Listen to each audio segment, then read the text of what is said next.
Perspective. I'm your host, Amin Robinson. Now today's topic is about presidential campaigns and the promises that they make in order to get our vote. Now, it's common sense that if you're running for president, you're going to want to tell us everything that we want to hear. However, I want everyone to be skeptical and I want everyone to scrutinize every single word that comes out of the candidates' mouths. Now, the first topic we're going to discuss is a topic that every candidate brings up when they're running for president, and that's taxes. Take a look at the clip. At a minimum, we have to simplify our system, and I would like to see a reduction in taxes. We have to simplify our system. Reduction in corporate taxes or all taxes? What? A reduction in all taxes, but especially corporate and especially for the middle class. The Donald asking you to read his lips on tax cuts, a big promise considering he's pushing some costly reforms. To the anti-tax crusader Grover Norquist on whether or not he's buying into this. Grover, are you going to get him to sign one of your no tax pledges? Well, what he said, his position in that discussion was that he would oppose tax increases because he thought the problem was spending, which was the next point that he makes in that interview. That's entirely consistent with the pledge. I was very pleased that he's talking about tax reform. If we're going to compete internationally, we need to take the corporate rate down towards 20%, have full expensing, and do territorial. That needs to be done not in a tax increase, as Obama wants, but revenue neutral. So he was asking, when he was asked about the pledge, I want to keep this revenue neutral, not a tax increase. Exactly the right question, exactly the right answer. Tax reform has got to be not a Trojan horse for a tax increase. And, you know, he said all taxes. He was very specific. He said a reduction in all taxes. Across-the-board tax cuts, the kind that Ronald Reagan had, that's what fueled the incredible energy in this economy back in the early Ben Carson, to thanks so mid-80s. much for joining me. Now, we've heard a lot about your tax policy during the debate. And again, this morning, I saw you with Stuart Varney. But what else does this economy need besides a 10% sort of flat tax, if you will? What's going to get this economy moving?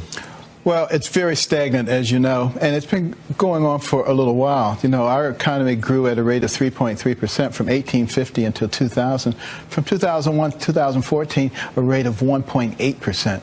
We've had some negative numbers lately, and that has long-term implications. I think there are a few things that need to be done. First of all, our corporate tax rate is way too high, and that's the reason that there's over $2 trillion of American money overseas.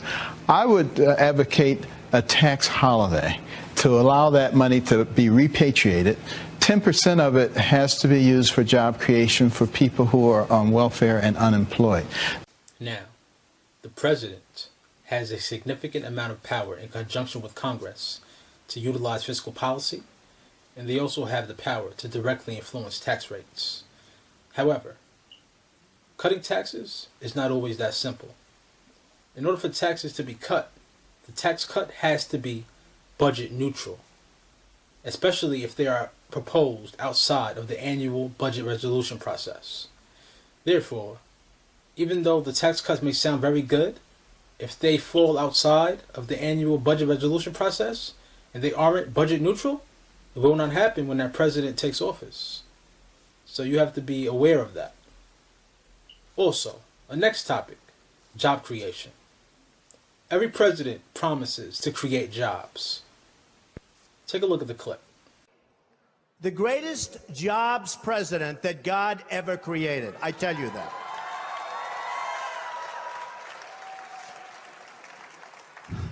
I'll bring back our jobs from China, from Mexico, from Japan, from so many places. I'll bring back our jobs and I'll bring back our money. Sadly,